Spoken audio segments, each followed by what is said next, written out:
Greetings and welcome to the Bowling Green First United Methodist Church. We hope that you enjoy what you're about to see, and you can find us on the corner of Broadway and Church Streets at 11 o'clock on Sunday mornings. Or you can find us at bgmethodist.org and on Facebook at Bowling Green First United Methodist Church.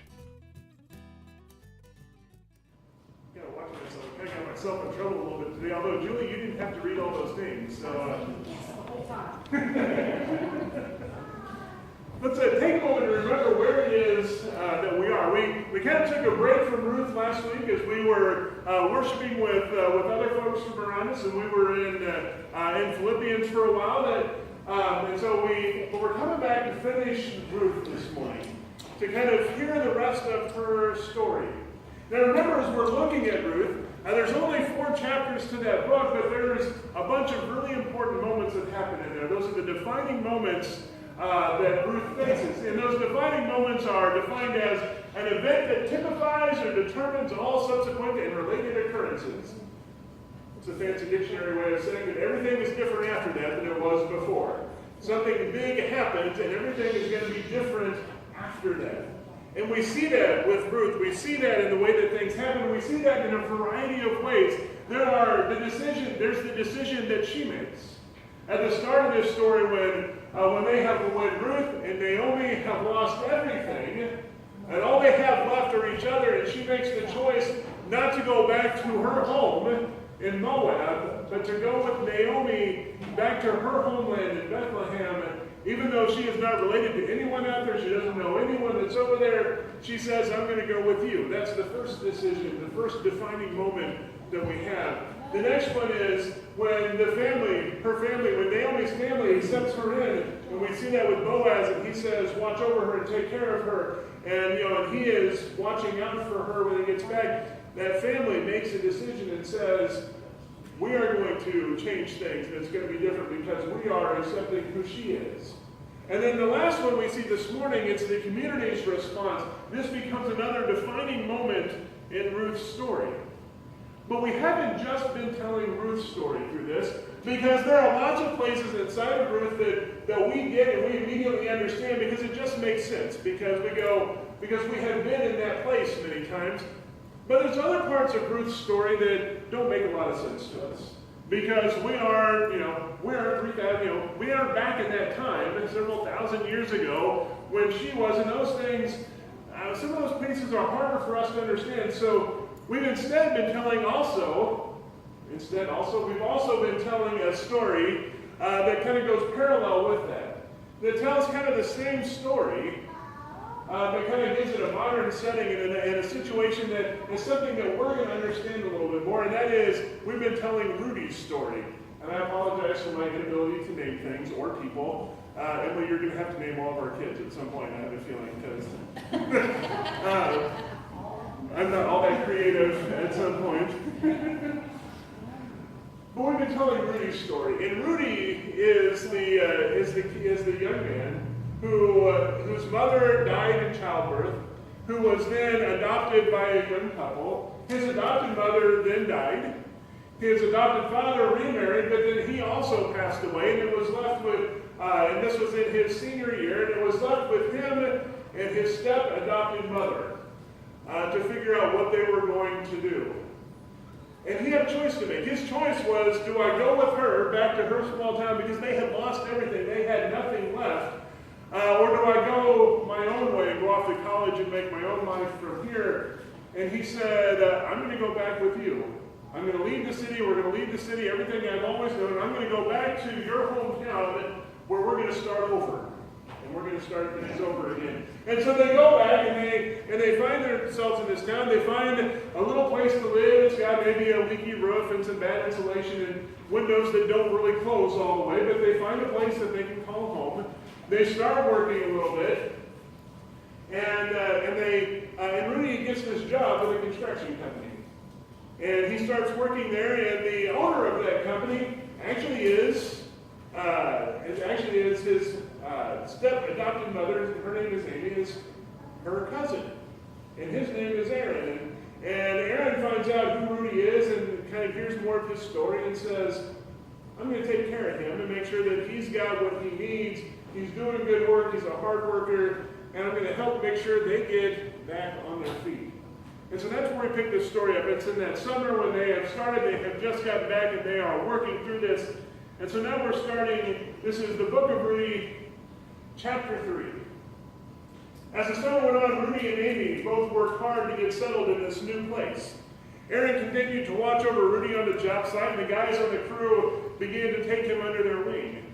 As they were working, they would teach him different parts of the job, and they worked to see just how far they could get him before they got to the end of the summer. Everyone assumed that this was a summer job and that by the end, Rudy would be off to college. But as the summer went on, something changed and it began to happen. Rudy and Amy's story began to make its way around the rest of the town they were living in. It started slow at first. A couple of old friends stopped by to bring some food or some extra things for the house that they didn't need anymore. It didn't take long before their little home had everything that it needed for them to be comfortable. Their place wasn't much, but it worked for where they were, even if it had some issues. Part of the way through the summer, Aaron stopped to see Amy at work one day. He told her that there were some folks that wanted to help. They had heard their story and they'd seen how hard both of them were working, and they wanted to offer their assistance. One offer that had been made was that there was a neighbor that had a nicer home to rent without the problems that they were willing to rent to Rudy and Amy for what they were currently paying. And then Aaron asked Amy what Rudy's plans were for the fall. She told him that he'd probably be going to a local community college for his freshman year until he could apply and get into a 4-year school. And Aaron told her that there were some folks that were putting some money together to help him get started at school, but more importantly, he told her that he would always have a job with him. At home that night, Amy told Rudy about her conversation with Aaron, and he was floored. He never expected that anyone would do that, much less the response from everyone else in the town. He asked her why. She told him it's because we're family, even you, and we're a part of this town now, and that's what you do. You help people, you take care of one another. Rudy would take that lesson to heart. He started college in the fall, but he stayed close to those new roots that they were putting down. The support he received from others, he gave to others in turn. He would finish college and continue to work with Aaron, and eventually he would take over for him. He continued being a good businessman and taking in those that just needed a chance to become something more. You see what happens there? The community responded and gave their support to what Aaron was doing, but also to what Rudy and Amy were doing. And they were helping them out. And this is what we see happening in Ruth, and it's the key to her story, but also to our story. Because remember, the story we tell, Ruth is Naomi's daughter-in-law, and she had lost everything. She lost her husband, she lost her in-laws and all of her family. And now they were in this new place that she didn't know anyone. And they got there, and Boaz, who was a close relative of Naomi's, watched over Ruth, made sure she was taken care of. But it didn't stop there, because it wasn't just Boaz that was supporting her.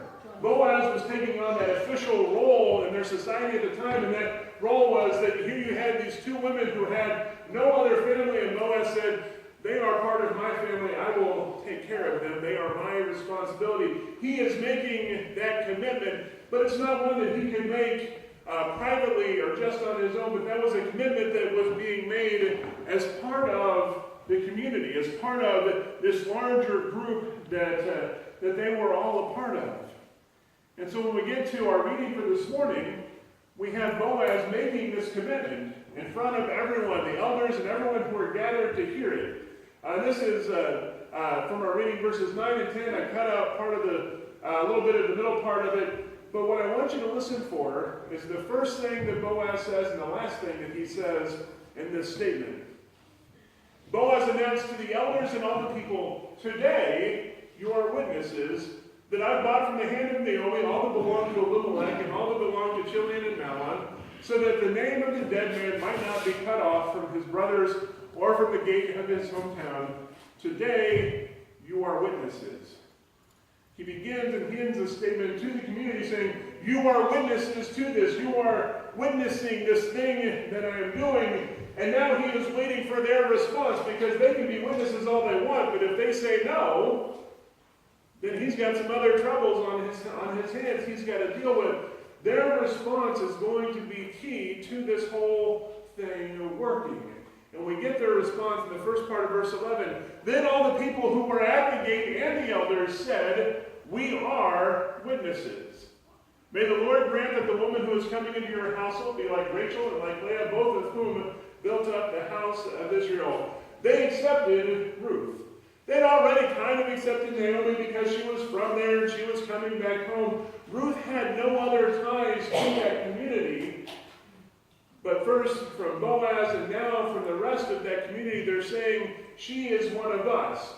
We have responsibility for these two women, for their care and their support. And in turn, because they are joining this community, they have a responsibility to us to do the same thing. They are becoming part of something much bigger. And it will change things from here on out. But what does that change look like? Why do we tell this story even today? The story comes to us from the Old Testament, the book of Ruth. And so in the Jewish tradition, they told this story because there is so much in it that could be learned from. But it's a part of our Old Testament because it also tells, it gives us a way of seeing another part of our story. We look to our Gospels. We look to Matthew in chapter 1, and there's this part of Matthew that everyone skips over because this is the part that has all the names and it lists Jesus' ancestry, and it goes all the way back to the beginning. And this is not the part we normally read when we get to Christmas because it's not really all that exciting. But there are two verses that I want you to look at and see this morning that tell us why this story is important. Salmon was the father of Boaz, whose mother was Rahab. Boaz was the father of Obed, whose mother was Ruth. Obed was the father of Jesse. Jesse was the father of David the king. David was the father of Solomon, whose mother had been the wife of Uriah. This was taken from Matthew's gospel, the very first part of it. And normally when you have an ancestry like this, they don't bother to mention women because in their eyes, the women really aren't all that important to this story. That was back then. I'm not saying anything about now before anyone decides to get me in trouble. But when they do mention the women, they are very important women to this story. That they are mentioned means that they changed the story. That became a defining moment for their history, and things were different after that than they were before. Ruth gets mentioned. Rahab gets mentioned, who was the woman in Jericho that told Joshua how to, what was going on. And then you have in there, you have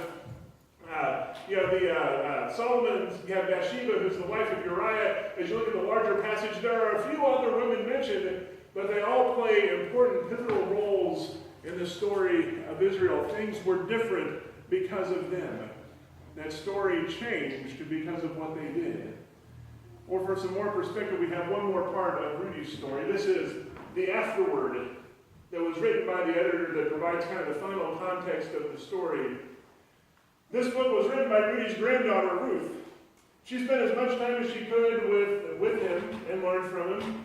When she got older, she would take over the business for Rudy. And not too long after she did that, she was elected mayor of their small town in the midst of an economic crisis. Rather than let things fall apart, Ruth rallied the town and invested a significant amount of her own wealth and business to keep the town going, knowing that she wouldn't see most of it ever again. When she was asked about why she did it, she told the story about her grandfather and the lesson he learned, that you take care of one another. To this day, that has been what has kept this community alive. It overcame the crisis they were in and is one of the strongest and most stable communities in their part of the country.